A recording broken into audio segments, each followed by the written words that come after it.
Hello, everyone, and welcome to our telephone town hall with Congresswoman Emily Randall. During this event, we'll be taking questions from constituents like you. So to ask a question, press star 3 on your telephone keypad to enter the live question queue. You can also sign up to receive the Congresswoman's informative newsletter by pressing star 6 at any time during this event. Again, press star 3 to ask a question and star 6 to subscribe to the newsletter. With that, I'll turn it over to Congresswoman Randall. Congresswoman, the floor is yours, ma'am. Hi, thank you so much to everyone for joining us and tuning in. I know there are many things you could be watching this evening or listening to, and I'm grateful that you tuned in to our town hall. We have the State of the Union up on the TV here, but I have spent most of the day doing press with a survivor of Epstein's trafficking who spent the day with me as my official State of the Union guest, though you'll note I'm not at the State of the Union. I couldn't go this year. I couldn't go and listen to the president talk about how great the economy is, how wonderful our country is doing, how amazing of a job that he is doing leading our country, when what we know is absolutely different. When our neighbors know that life is too expensive, that it is dangerous for our neighbors, immigrants and people with brown skin, to be in the streets because of this ICE incursion that we're seeing across the country. When folks know that healthcare is harder to access and childcare is too expensive and life has not gotten better. And to spend the day with Charlene Richard, who survived Jeffrey Epstein's trafficking and abuse and is using her strength to tell her story to ensure that the entirety of the Epstein files get released and that we have real accountability for people, was incredibly motivating for me, because our job as members of Congress, my job as a member of Congress, is to fight for better for my constituents, for our neighbors, for our children's children. And that work means showing up and doing hard things every single day. And today I was so proud to be alongside Charlene and so many of the survivors who came to the Capitol today. I mentioned we've heard Trump talk about affordability, and that's not the reality for so many folks in our communities. We've seen tariffs increase families' budgets by over $1,700, immigration impacts that have led to loss of life, that are putting pressure on small businesses, including forestry and shellfish in our district, but also farmers across the country, roofing companies, construction companies. We're seeing individual energy costs increase while this administration is doing everything they can to roll back climate resiliency. We're seeing this administration dismantle the Department of Education instead of investing in special ed funding that would allow more students to be successful in school. We're seeing groceries skyrocket, 30% more expensive in the Seattle region compared to pre-pandemic. The average family paid $310 more overall for their groceries. Washington's costs for all of us are increasing. They're increasing for individual families, but they're also increasing for local governments, for small businesses, for folks who are trying to meet the needs of our community and grow our economy.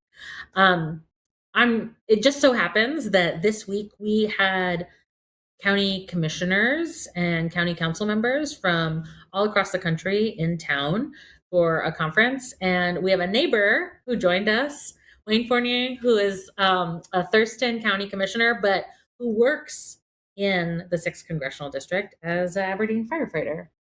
That's right. And Wayne and I have worked together on fire issues, emergency management, and so much more. And so I thought we'd kick it off with a question for you, Wayne, that we have heard from many neighbors. DHS is shut down because the Department of Homeland Security is failing at supporting our communities as it relates to immigration enforcement, as it relates to FEMA. And you are on the front lines, both in your professional job and in your work as a county commissioner, in meeting people's emergency needs. What have you seen as the impacts from the chaos of this administration and repealing of Homeland Security grants and uncertainty of funding? How is it affecting real people in our communities? It's impossible to plan for anything without predictability. And when it comes to things like FEMA funding, we don't know what's required of us. The requirements are constantly changing, and it's more of a coercive model to get certain outcomes. When Congress appropriates or creates a program, it's legally mandated that thing happens. And earlier this year, the BRIC program was eliminated just arbitrarily and illegally. And a federal judge said, no, this is a congressional program that has to be maintained. I sit on the Chehalis Basin Flood Authority. This is is a multi-region group that plans for strategic flood mitigation. And a major part of our plan is the North Shore Levee project that is right in your district. And that money was just swept out from under all of us. And even though the federal administration was found to have done that illegally, there's now really no way to administer it. So there's complete unpredictability. Yeah. And so, preparing for emergencies, we're unable to do that when we don't have predictable funding outcomes. And then even responding to emergencies is sketchy now too. And, you introduced the Emergency Responder Protection Act earlier this year after the Bear Gulch fire incident, where 40 firefighters were detained on an active wildfire in Mason County. And, we need to, I'm here in DC at NACO asking that all counties team up together and declare that our emergencies need to be protected from political activities. So that should be a no-fly zone for politics, for really any kind of low-level law enforcement activities. That when it comes to life safety, that always needs to be number one in our communities. Yeah, absolutely. Thank you so much for sharing and for the work that you're doing. And I think most folks in our community have been following the levee project in Aberdeen and Hoquiam. We've talked about it, I think, on a previous town hall, but just as a reminder that BRIC grant rescission meant that this money that would allow Aberdeen and Hoquiam to invest in floodplain mitigation to keep properties from flooding would help build the economy, not just because we're like staving off disaster, but because folks wouldn't have to pay for the incredibly expensive flood insurance just to make investments in their property. And we've been fighting hard to try and bring that grant money back, that congressionally appropriated money. But the letter that rescinded that grant said, this is no longer in line with the president's priorities for immigration. It's because they're shifting in Department of Homeland Security all of their resources into rounding people up on the streets and locking them up in detention centers like the Northwest Detention Center in our district in Tacoma. And that's a dereliction of duty on behalf of Homeland Security Secretary Kristi Noem. It's a dereliction of duty on behalf of the president, and we are going to continue fighting to hold this administration accountable and to make sure that counties and cities and communities have the resources that they need to meet emergency demands right in our own backyards. It's late here on the East Coast. Commissioner, and I'm so grateful that you spent the time with us today. I'll let you head out and All right. enjoy your evening. Thanks for And inviting we'll me. get to as many questions as we can. Thank you very much. Yeah, for the next question. Thank you very much, Congresswoman. And for everybody that's joined us, this is a live telephone town hall. If you've got a question on your mind, please press *3 on a telephone keypad to enter the question queue. Again, if you've got a question, please press *3 to ask that question live on this event. And also, don't forget, take time during this event to get signed up to receive the Congresswoman's informative newsletter by pressing *6. And we're heading out now to meet Carol. We've got Carol from Bremerton on the line. Carol, you are live on the call. Go ahead with your question for the Congresswoman. Why hasn't anybody impeached Donald Trump in Congress? We're waiting for it. We're tired of everybody talking about it. He has done enough impeachable things wrong and against the people that he is way above the threshold. Why aren't you doing something about it? Thanks for that question, Carol. I think so many of us in Congress and certainly in our district and across the country would love to see this president be impeached, be removed from power, and be held accountable for all of his violations of the Constitution. And he was impeached in his first term.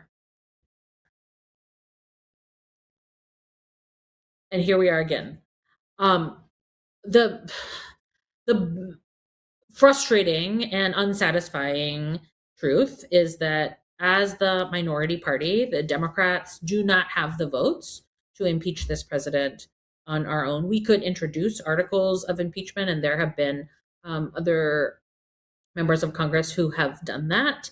But without a majority of the votes on the floor of the House, we don't move forward with the impeachment process. If we were to get a few Republican votes that would push us over the edge in order to win that vote to move forward with the impeachment process, because the Republicans are in the majority, they are appointed as the impeachment managers, which means that they control the impeachment process. And I don't believe that Speaker Mike Johnson would engage in good faith in an effort to impeach this president. There's also the matter of the Senate. Once it makes it through the House, the trial is in the Senate. And that's a place where we don't have the votes either. Does that mean we shouldn't be making the case against Donald Trump for impeachment? No, we should be cataloging and messaging on all of his violations. We should be using every tool that we can to hold him accountable, and that's the work that we are undertaking every day. But I don't want us to have I don't know if false hope is the right word, but I don't want us to think that there is an easy solution to get this president out of office with the Republican majority that we have. We are seeing cracks. We are seeing fissures in this, Republican trifecta. We are seeing members of the House, Republican members of the House, vote against the president's tariff authority, vote against other priorities of the president and the majority party. We're seeing cracks, and that tells me that even Republican members who may have been aligned and endorsed by this president before know that his actions are unconstitutional or at the very least unpopular. And it's our job to continue to take advantage of that and to continue to push for policy options that are popular and that will make life better for people. And to work with any member that we can to find the votes to pass those policies.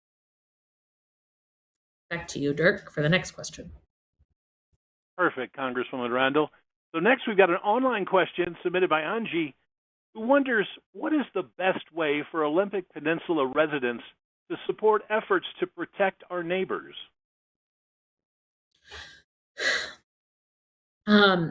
Thanks for that question. I'm gonna assume that this question has to do with immigration raids that we are seeing across the country. I had the opportunity to go with 27 other members of Congress to Minneapolis to do immigration oversight hearing led by Congresswoman Jayapal. I also, as a member of the oversight committee, have been engaged in select committee hearings between the House and the Senate. Most of these hearings happen in the Senate on some of the egregious ICE violations and the mistreatment of immigrants and citizens in the streets across the country, as well as in the select committee hearing yesterday, we talked about the rescission of training budgets and the inability of ICE and Border Patrol to even recognize a tribal ID as proof of citizenship. So if the question is, how do we best support efforts on the Olympic Peninsula to protect our neighbors from this dangerous immigration I'm using air quotes here, enforcement. What I really mean is war on immigrants and people of color in our communities. I'd say there are incredible organizations who are doing on the ground work that you should check out and get involved with. There's an organization, the Comité de Derechos Humanos de Forks, Human Rights Committee in Forks, Jefferson County Immigrant Rights Advocates, Firelands is another great organization, the Northwest Immigrants' Rights Project, and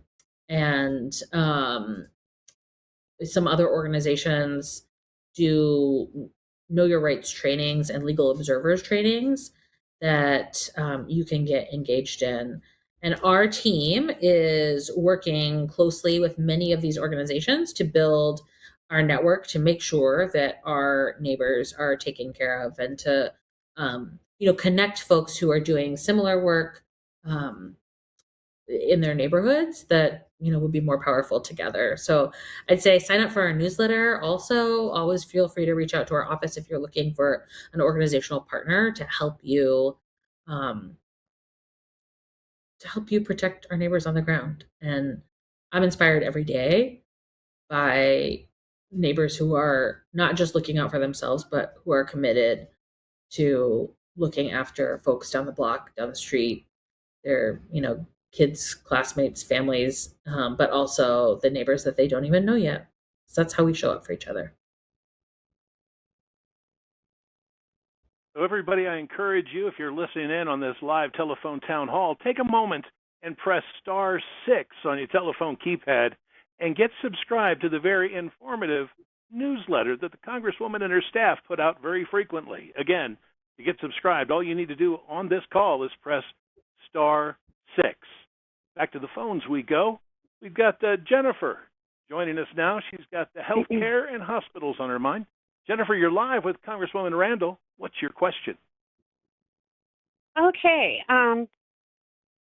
As Republicans don't feel that Americans deserve health care or rural hospitals, I happen to work at Forks Community Hospital, and we are desperately underfunded. We need equipment and other things, as well as I am in the understanding that we are 13 on the closure list.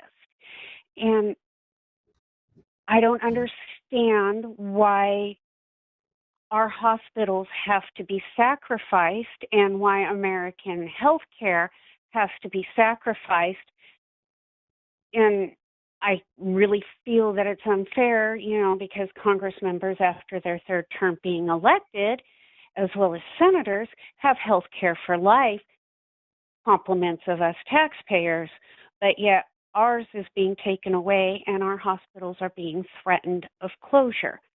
What are you going to do to counter that disparity and I can't speak, disparity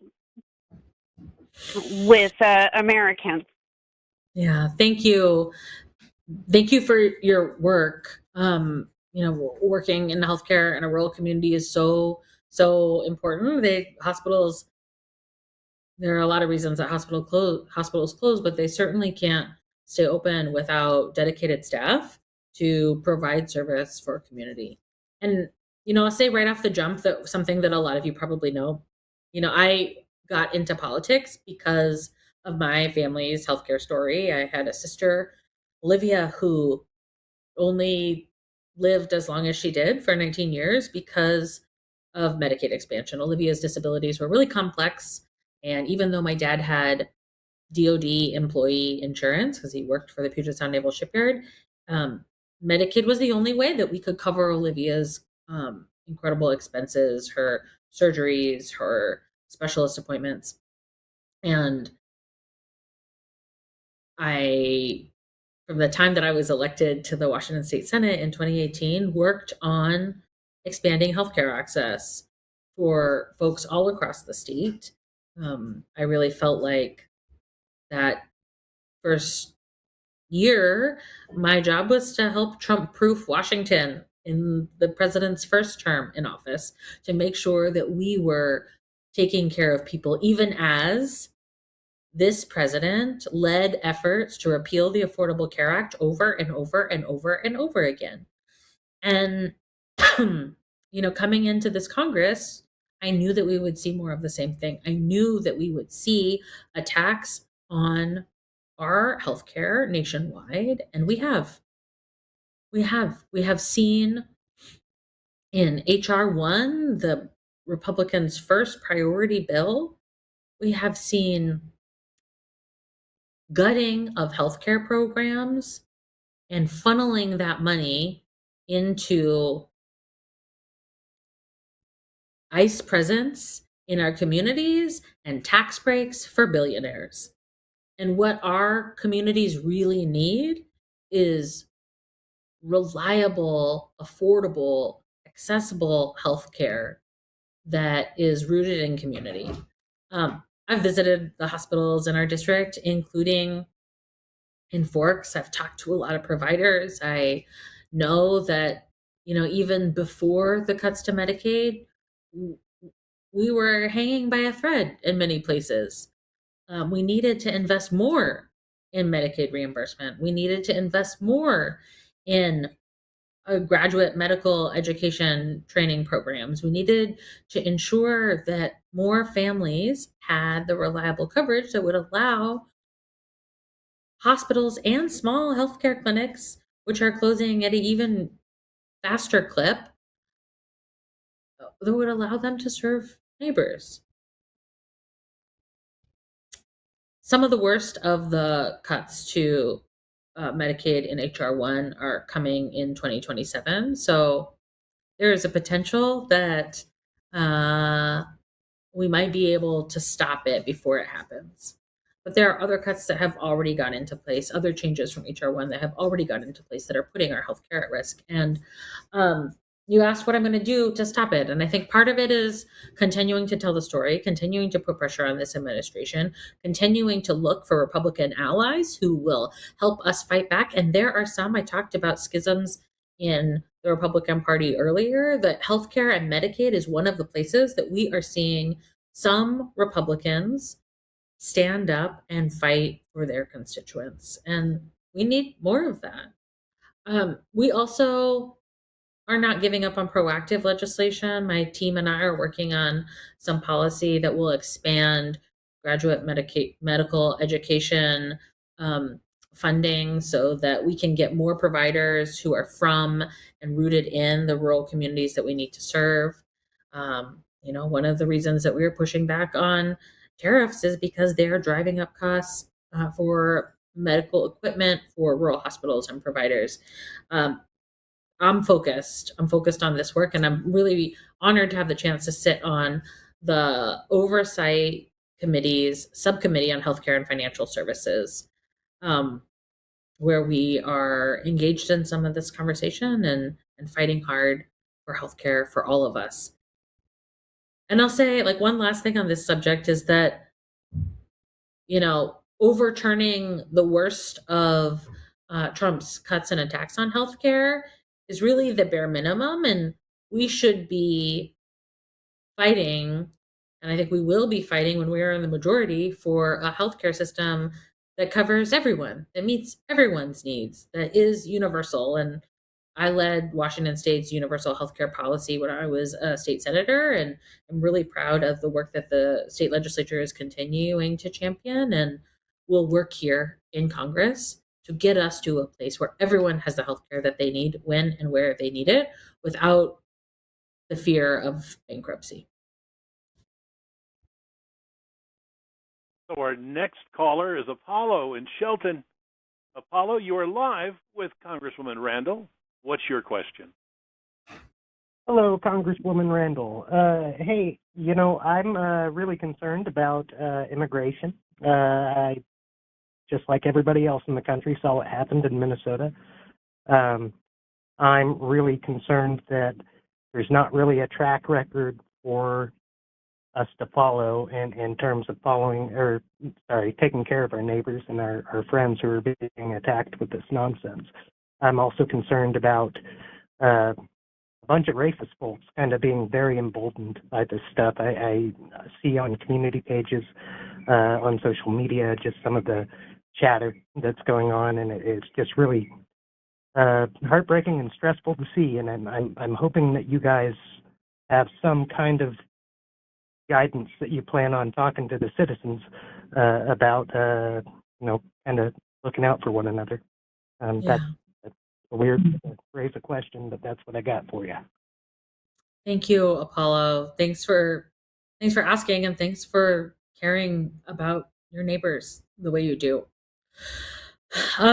We have been fighting to curb this administration's immigration policy since day one. I think there were a lot of people that supported this president, independents, Republicans, some moderate Democrats, who heard him promise on the campaign trail that he would round up the worst of the worst, criminals, dangerous, violent. And what we have seen instead, and what many of us expected was coming, was that they are rounding up our aunts and neighbors and school teachers and lab technicians and machinists and folks who are contributing to the economy, who are valuable neighbors in our community and who are not criminals. We've seen the most extreme in Minnesota. We've seen children be used as pawns to lure folks out of their houses to be arrested. We've seen folks who are going to the courthouse to check in on their immigration case, as they should, only to be snatched up and detained. We have seen, people detained outside of schools. We have seen people shot in the streets. This is an incredibly dangerous policy by the Trump administration and Secretary Kristi Noem. Their agenda is to create fear and chaos, and it's working. I'm a co-sponsor of articles of impeachment against Kristi Noem, and I'll say that the majority of Americans support that effort. 20% of Republicans polled believe that Secretary Noem should no longer be in a position of power, should be impeached. We have like half of independents. There is a bow wave of support for removing the figurehead who is carrying out Donald Trump's dangerous immigration agenda. I'm a co-sponsor of policies to prevent masking by ICE agents, to rescind and redirect HR1 funds to go to their intended uses, to restrict the use of tear gas, to prevent immigration enforcement at schools, at churches, at hospitals, and as you heard Commissioner Fournier talk about, my bill to prohibit immigration enforcement at emergency management locations like the Bear Gulch fire. We have more work to do to hold this administration accountable. I believe that we should impeach Secretary Noem, but I also believe that that is not going to solve the problem. We have to keep fighting. I mentioned earlier the Know Your Rights trainings that I encourage everyone to engage in, legal observer trainings. Be ready. I've had conversations with our governor, who himself is engaged with the Democratic Governors Association across the country. Governors and attorney generals are planning and supporting each other so that when the incursion that came to Minnesota come to any of our states, we are ready. We are fighting in the courts, we are fighting in the communities, and we are fighting in Congress. And I won't stop fighting until our neighbors are safe. I think it's worth noting again that the Congresswoman and her staff put out a very informative e-newsletter. And during this event, you can get signed up to receive that. It's very simple. Just press *6 on your telephone keypad right now. Again, get signed up to receive the Congresswoman's newsletter by pressing *6. Back to the phones we go. We've got Chuck joining us now. Hi, Chuck. You're live with Congresswoman Randall. What's on your mind? Hi. I'm concerned about the Federal Register that came out on the 17th that the Secretary has halted temporarily on how it's going to affect. I'm a 100% service-connected, disabled Marine veteran. I'm permanent and total, and not only for myself, but the other guys that are out there trying to get their veterans compensation benefits. It takes a long time to get. I waited 26 years to file because I really didn't want to be disabled, and there's a lot of guys that wait. So it is sometimes arduous to get your claims in, to go through the whole process and fight the VA for it. And then by the time you get done, the last thing you want to do is have all your ratings reevaluated because now they want to use this medication rule. And I was wondering what your position is on it and what you could do to help us vets out. Yeah. Thank you, Chuck, for your question and for your service.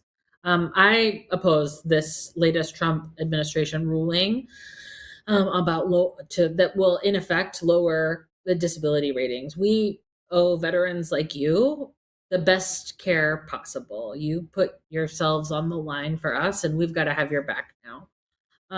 Our district is one that includes over 70,000 veterans. And, I hear from a lot of folks that qualifying for health coverage and then accessing health coverage is already hard enough.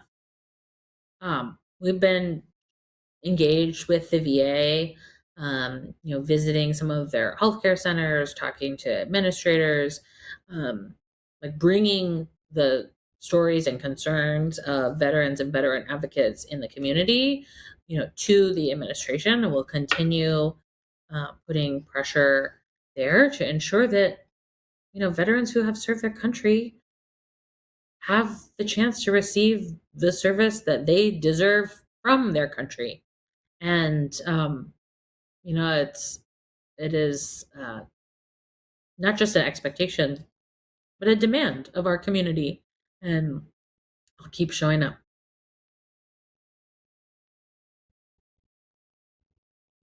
Next up, we've got Dan on the line with us. Hey, Dan, welcome to the call. Thanks for your patience. What's on your mind? Okay, is this Dan from Squim you're talking about? Yes, Yeah, sir. hi, Go Dan. right ahead. Okay, hi, Congresswoman. Well, I think that Trump has created such an abysmal record that in all likelihood he would be seeing the results of his efforts electing Democrats in the midterms, but that would be primarily if the elections are fair. And I see any number of efforts on the part of Trump, both the administration and the Republicans in various states and in Congress, trying to rig the election. And I'm wondering what assurances you can offer us that the next midterms will be fair elections. And I think if they are, Trump has an excellent chance of being impeached, and we can bring this nightmare to an end. So what assurances can you offer us that the elections will be fair, not only in our congressional district, but throughout the United States? Yeah. Thank you. This is a question that I get a lot. And I want to start by like calling back to our immigration conversation about, especially about Minnesota, because I think part of the strategy of this administration to sow chaos with these like ICE incursions into our streets and our communities and our neighborhoods is to create enough fear and chaos so that they can invoke the Insurrection Act and try and federalize our elections and take over. And I don't think this is a conspiracy theory. We saw Secretary Noem request from Minnesota the voter rolls of the people in Minnesota, and that we know that that is one of their priorities. Donald Trump has said this in interviews before, and that's terrifying. It's reasonable people are and should be terrified, and like there are good plans in place to protect our elections. Attorneys general nationwide have been having regular strategy sessions. I mentioned that earlier, but specifically about election protection. Secretaries of state nationwide also engaged. Governors nationwide also engaged. These conversations are happening at all levels. There are also attorneys who are engaged in litigation strategy planning to prevent voter intimidation. We have to fight in the courts, we have to fight in Congress, and we have to fight in community. And the SAVE Act is one of these pieces of policy that this administration is trying to use in order to suppress voters. They're pitching it as an election protection policy, but actually it is making it harder for individuals, including married women who have changed their names, anyone who has changed their names, to be able to vote in elections. This most recent version also would require states to give their voter rolls to the Department of Homeland Security. This is terrible policy, and we're seeing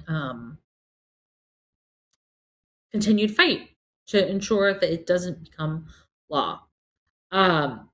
There's more to do. We have to continue engaging with organizations like the ACLU and other attorneys, civil rights attorneys, and elections attorneys who are fighting this in the courts.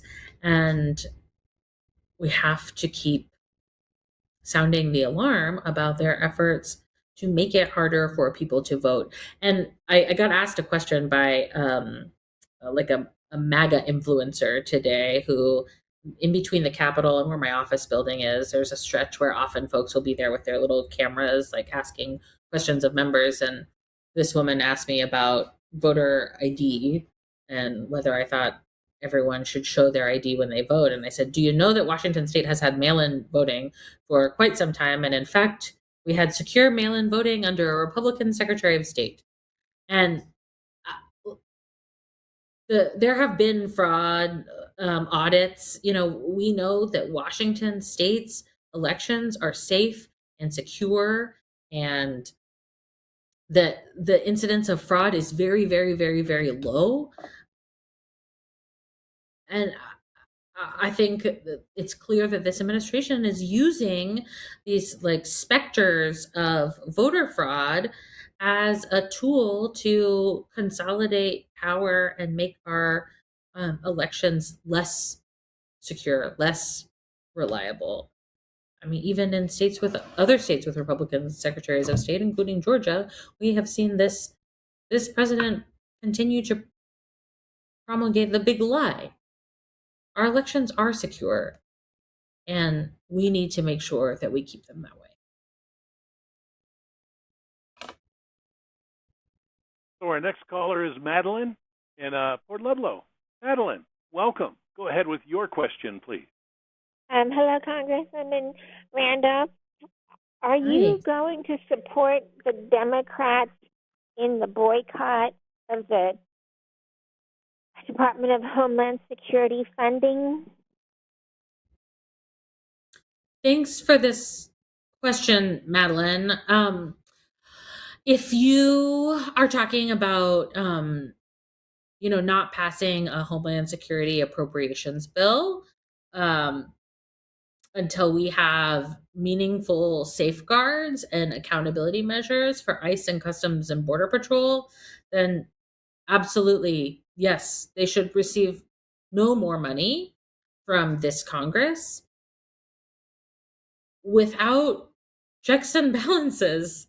And the Republicans have rejected every single Democratic offer that we have given them. And I was having a conversation with Representative Rosa DeLauro, our appropriations ranking member, recently, only a few days ago, about this. And it's wild, especially given what I said earlier, that 50% of independents and 20% of Republicans believe Secretary Noem should be impeached. Why wouldn't we expect and fight for and push for and hold the line on needing real accountability for ICE and Customs and Border Patrol? Like, they're out of control, and it's our job to advocate for common sense policy and for the upholding of civil and human rights. I believe that the Department of Homeland Security as a whole needs to be dismantled, restructured. We need to separate FEMA and other agencies. We need to rebuild our civil immigration enforcement processes the way that they were not even that long ago. Most of the Department of Homeland Security was built up post 9/11. And even in the first Trump administration, the Office of Management and Budget had a report that recommended restructuring of the department. And there are many members of this Congress who are working on ideas to break up a department that is badly run, that is dangerous, and that is in need of real accountability. And I'll keep working alongside colleagues, any colleagues, no matter which side of the aisle they're on, to ensure that we are able to meet emergency management needs through FEMA and no longer worry that money from real emergency management response, money from Transportation Security Administration, money from real needs is not funneled in to intimidating our neighbors and shooting people in the streets. Hard stop. And I think we now have the last question for the night. Dirk? Yes, ma'am. And that honor goes to Ed. Hello, Ed. You are live with Congresswoman Randall. What is your question, sir? Hello, Representative Randall. Thank you for taking my call. Mine has to do with the dehumanization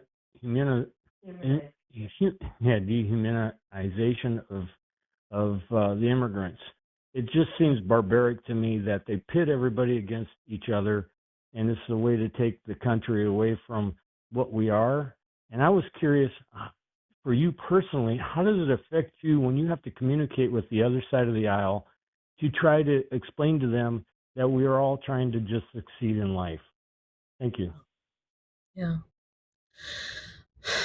Thanks, Ed. I think this is some of the hardest work for me.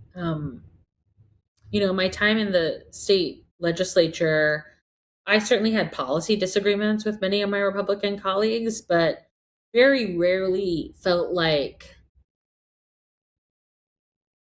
they were, disagreeing on who deserved to be treated with respect. Um, I didn't see the same rampant dehumanization of, neighbors who are different from us in my time in the legislature. And, this place, especially with a Trump presidency, especially with the majority leadership that we have seen, has been full of heartbreak for me. Every day that I hear some of my colleagues talk about immigrants with so little respect and so much vitriol, so much hate, it just like, I, it makes me question our ability to move through this chapter of our history.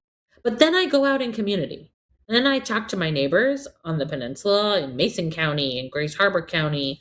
I talk to folks in Bremerton. I talk to people in Tacoma, people of all political orientations. And I think by and large, our neighbors, whether they're Democrat, Republican, or independent, see each other as human beings and want us to have a government that functions in like the very basic services without causing violence to our citizens, our fellow Americans, our fellow Washingtonians. I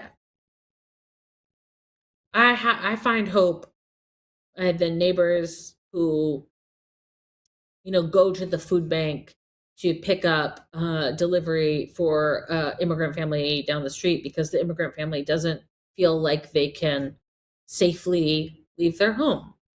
I find hope. This was in the first Trump administration, but from retired shipyard workers who were using their retirement to do like go to school caravans with immigrant neighbors or brown skinned neighbors who were um, worried about their safety on their way to school, worried about a family member being detained. I find hope from the advocates and volunteers who are showing up to these Know Your Rights trainings, who are committed to ensuring that the rule of law is upheld. And I find hope from the volunteers and attorneys who show up every week at the detention center in Tacoma to talk to folks who are being detained to ensure that their civil rights are being upheld. I have to hold on to that, to the reality that regular people are not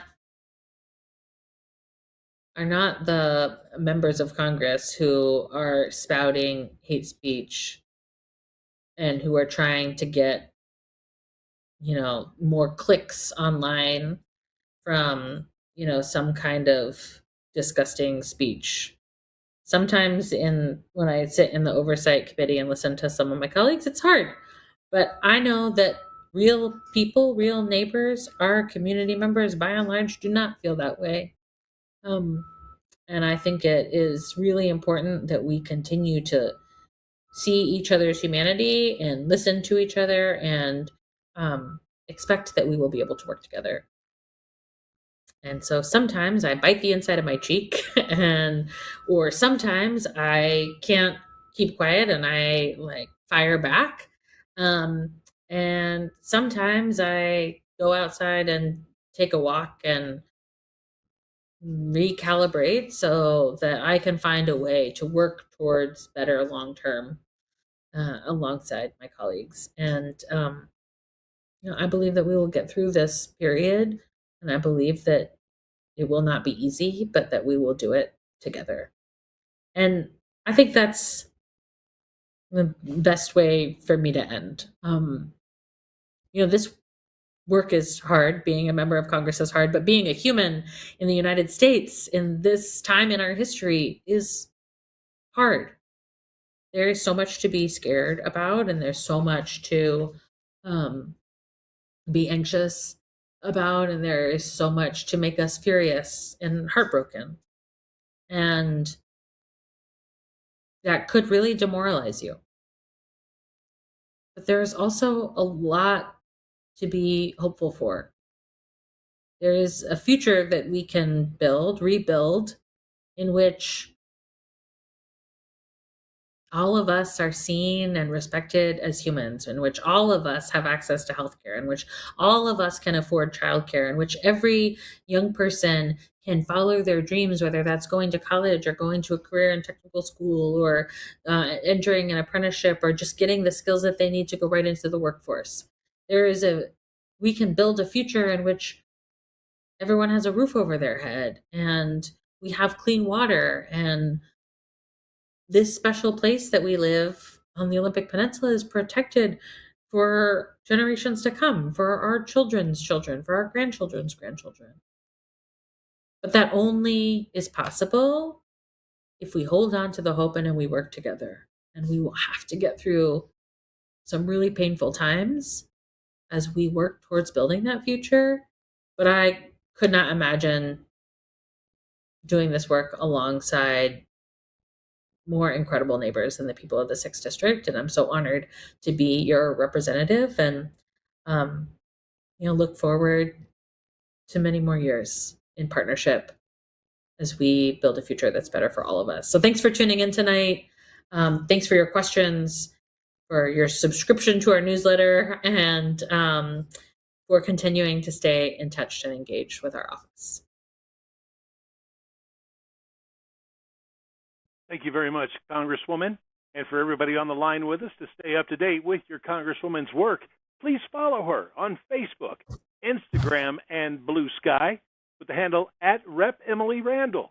If you'd like to subscribe to her e-newsletter, at this point in the call, simply stay on the line and leave us your name and email address after the tone. Thank you for your time this evening. We hope you stay healthy and safe and have a great night. This concludes our event. Goodbye.